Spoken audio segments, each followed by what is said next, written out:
شروع اللہ کے بابرکت نام سے جو بڑا نہایت رحم کرنے والا ہے۔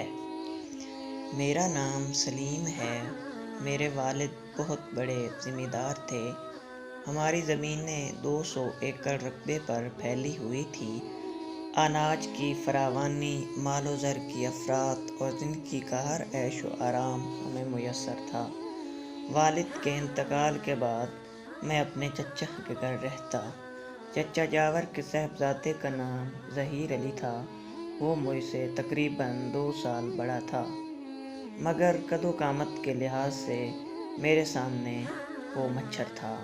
وہ ہمیشہ ایسی باتیں کرتا رہتا تھا۔ میں نے کئی بار اس کی پٹائی کی تھی، لیکن اسے اپنی شکست کا احساس اس لیے نہیں ہوتا تھا کہ چچی جان انتقاماً میری پٹائی کر دیتی تھیں۔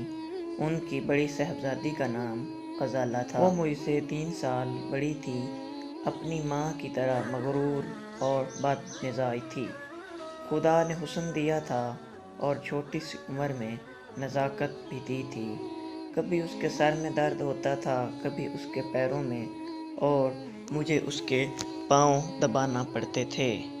اگر انکار کرتا تو مجھے ڈانٹ ڈپٹ کر سمجھایا جاتا کہ میں چھوٹا بھائی ہوں اور بڑی بہن کی خدمت کرنا میرا فرض بنتا ہے۔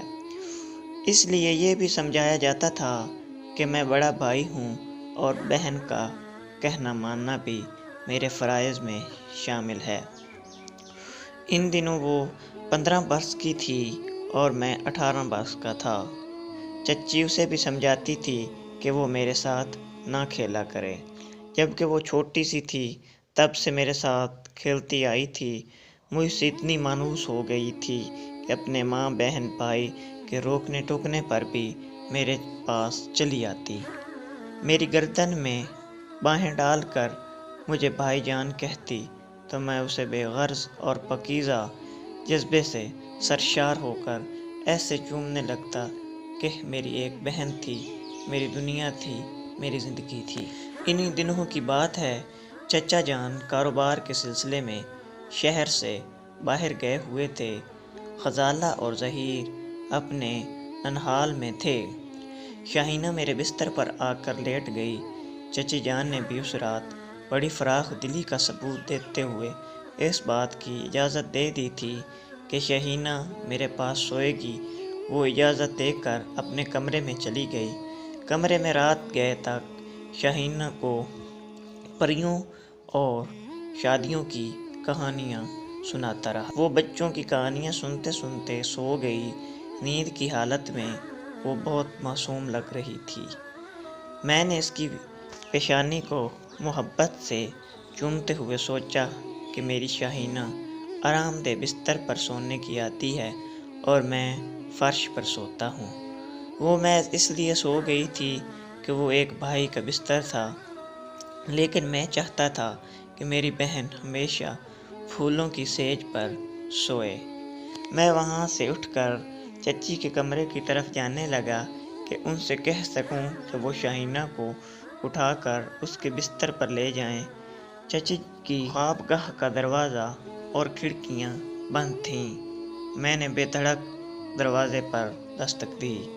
چند لمحوں تک خاموشی رہی، پھر ان کی آواز سنائی دی، کون ہے؟ فرہاد کیا تم ہو؟ جی ہاں۔ شاہینہ سو گئی ہے، اسے اٹھا کر لے جائیے، اسے سونے دو، میں بعد میں آ کر اسے لے جاؤں گی، تم میری نیند خراب نہ کرو۔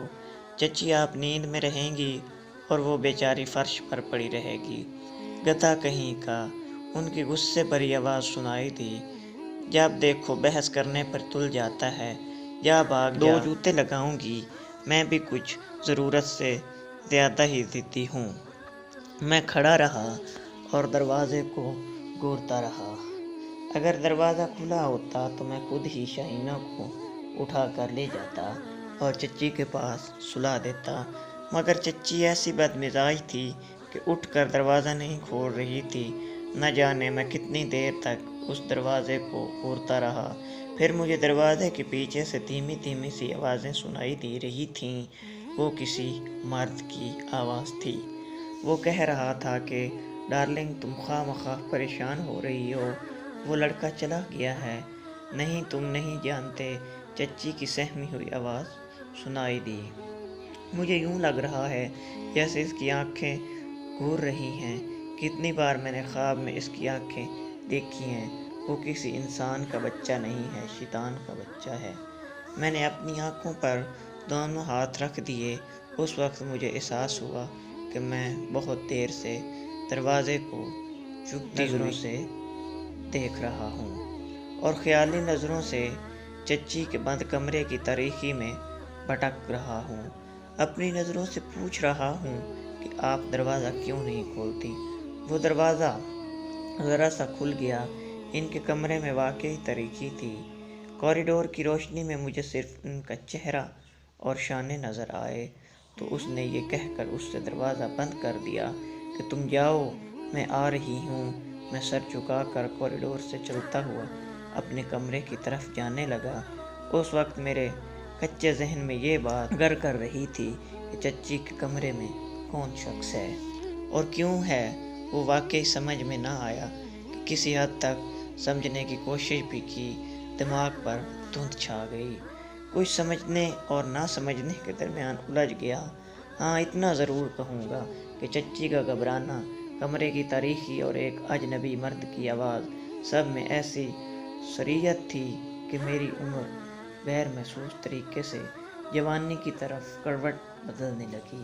تھوڑی دیر بعد چچی میرے کمرے میں آئیں۔ انہوں نے غصے سے مجھے دیکھا، پھر شہینہ کو میرے بستر سے اٹھانے کے لیے جھک گئیں۔ اس وقت میں نے پوچھا، آپ سے کوئی ملنے آیا ہے؟ وہ چونک کر مجھے دیکھنے لگی۔ ذرا دیر کے لیے ان پر گھبراہٹ طاری ہوئی، پھر وہ سنبھل کر میری جانب بڑھتے ہوئے بولی، اتنی رات کو کون ملنے آئے گا؟ تیرا دماغ خراب ہو گیا ہے؟ میں نے آپ کے کمرے میں کسی کی آواز سنی تھی، اسی لیے میں پوچھ رہا ہوں۔ بات پوری ہونے سے پہلے ہی انہوں نے میرے منہ پر تھپڑ جما دیا، پھر میرا بازو پکڑ کر مجھے اپنے کمرے کی طرف لے جاتے ہوئے بولیں، تو نے کس کی آواز سنی ہے؟ وہ تیرا کوئی باپ ہوگا، میرے سامنے کا چھوکرا، اور مجھے اتنی بڑی بات کہہ رہا ہے۔ میں تجھے زندہ نہیں چھوڑوں گی، چل بتا کون ہے؟ میرے کمرے میں کون تیری ماں کا یار ہے جس کی آواز تو نے سنی ہے؟ میں نے جھٹکے سے اپنا بازو چھڑا کر کہا، خبردار میری ماں کا نام لیا تو ورنہ میں لحاظ نہیں کروں گا۔ میں ڈٹ کر ان کے سامنے کھڑا ہو گیا۔ میرا وہ چیلنج ایسا تھا کہ وہ قدرے حیرانی سے مجھے سر سے پاؤں تک دیکھنے لگیں۔ میں 12 برس کا تھا مگر قد میں ان کے برابر ہو گیا تھا۔ شاید پہلی بار میرے اونچے قد کو حیرانی سے دیکھ رہی تھیں۔ پھر وہ پیچھے ہٹ کر اپنے کمرے کا دروازہ کھولتے ہوئے بولی، لو دیکھو یہاں کوئی نہیں ہے، تمہیں دھوکا ہوا ہے، تم نے کسی کی آواز نہیں سنی ہے۔ میں نے سنی ہے۔ میں پٹخ کر کمرے کے اندر چلا گیا اور چاروں طرف اس شخص کو تلاش کرنے لگا۔ اتنی دیر میں وہ واپس جا کر شہینہ کو لے آئی تھیں۔ اسے بستر پر سلاتے ہوئے بولی تھی، ابھی تسلی نہیں ہوئی ہے، جاؤ یہاں سے دفع ہو جاؤ، کم وقت اونٹ کی طرح لمبا ہو رہا ہے، مارتی ہوں تو میرے ہی ہاتھ دکھنے لگتے ہیں۔ اچھی بات ہے تمہارے چچا کو آنے دو، وہی تمہاری خبر لیں گے۔ میں لاپرواہی سے انہیں کہتے ہوئے اپنے کمرے میں آ کر سو گیا مگر مجھے فوراً نیند نہیں آئی۔ میں دیر تک اس شخص کے بارے میں سوچتا رہا جس کی آواز میں نے سنی تھی مگر وہ نظر نہیں آیا تھا۔ شاید چچی نے اسے بھگا دیا تھا، کہیں چھپا دیا تھا۔ میں ان کی مکاری کو نہ سمجھ سکا۔ رات کو دیر سے آنکھ لگ گئی تھی، اس لیے صبح دیر تک سویا رہا۔ پھر چچا جان کی گرج دار آواز سن کر ہی میری آنکھیں کھلیں تو جلدی سے اٹھ کر بیٹھ گیا۔ وہ غصے سے پیچ و تاب کھا رہے تھے۔ نمک حرام جس تھالی میں کھایا ہے اسی میں چھید کرتا ہے، کیا اسی دن کے لیے تیری پرورش کر رہا ہوں؟ میں کچھ نہ سمجھتے ہوئے اٹھ کر کھڑا ہو گیا اور سوالیہ نظروں سے تکنے لگا۔ چچی ہوا میں ہاتھ نچاتے ہوئے بولی، اپنے چچا کو دیکھ رہا ہے، اسی دن کے لیے میں شہینہ کو تیرے پاس آنے سے روکتی تھی۔ تم چپ رہو بیگم، چچا جان نے کہا۔